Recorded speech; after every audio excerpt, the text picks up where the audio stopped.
Okay guys, I'm here again guys to remind to all of us. I'm here to remind to all of us because this discussion is all about heal. So listen carefully guys. This is for your salvation guys. Okay guys, listen. Mark chapter 9 verse 43 up to verse 48 guys. And if thy hand offend thee, cut it off. It is better for thee to enter into life maimed than having two hands to go into hell, into the fire that never shall be quenched, where their worm died not, and the fire is not quenched.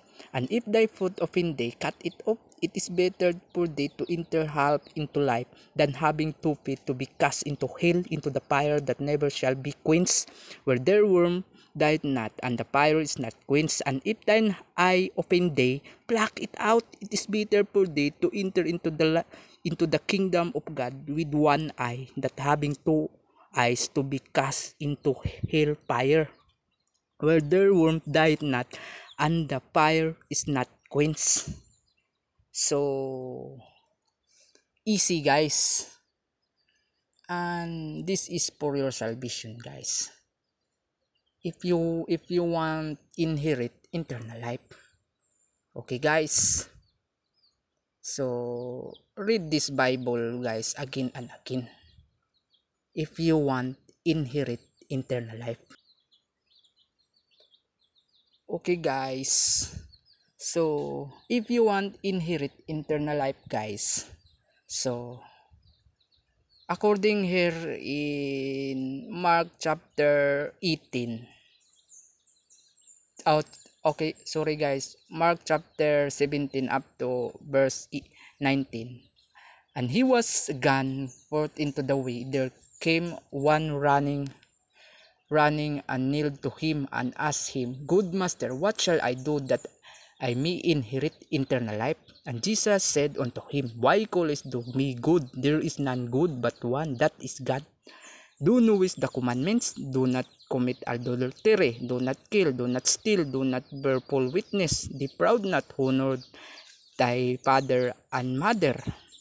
So if you want inherit eternal life guys, so do not commit adultery, do not kill, do not steal, do not bear false witness, defraud not, honor thy father and mother.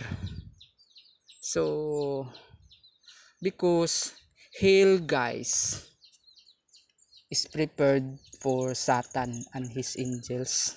So we are here in the battlefield, and I know guys, I know all bad influence surrounding us, but it's up to you.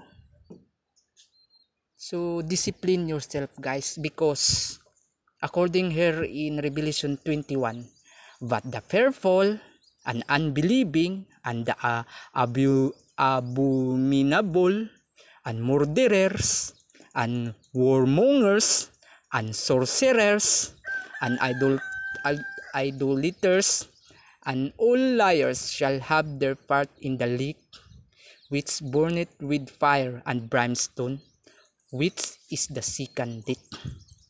Okay guys, second death guys is prepared to all unbelieving and the abominable and murderers and warmongers and sorcerers and idolaters and all liars shall have their part in the lake of fire, which burneth with fire and brimstone, which is the second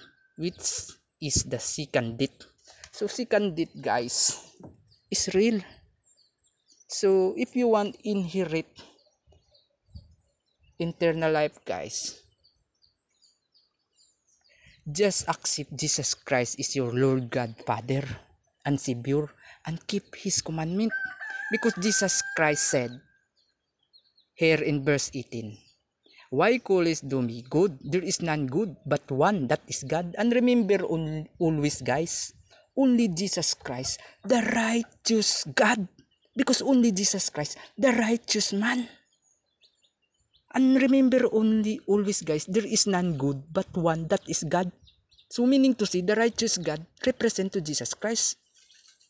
So that's the reason, guys. Jesus Christ said, I and my Father are one. So meaning to say, guys, Jesus Christ is the everlasting Father, the mighty God, the wonderful Counselor, the Prince of Peace, according to Prophet Isaiah chapter 9 verse 6. So this is reminder, guys, because this is for your salvation, guys. So if you want inherit eternal life, guys, so do not commit adultery, guys. Do not steal. Do not bear false witness.